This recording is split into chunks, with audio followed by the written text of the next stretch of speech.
रहनी हो बहुते सतावल, तू अब सतोइबू का। एगो लइका के भूलल चाहतानी, भूल के दवाई बतइब का।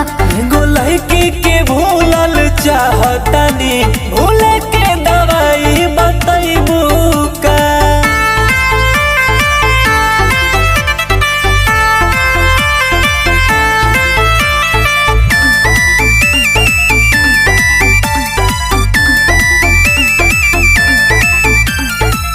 हंसत जिंदगी में अपना आगे हम लगा ली हनी, घर परिवार उनका पीछे हम भुला दी हनी।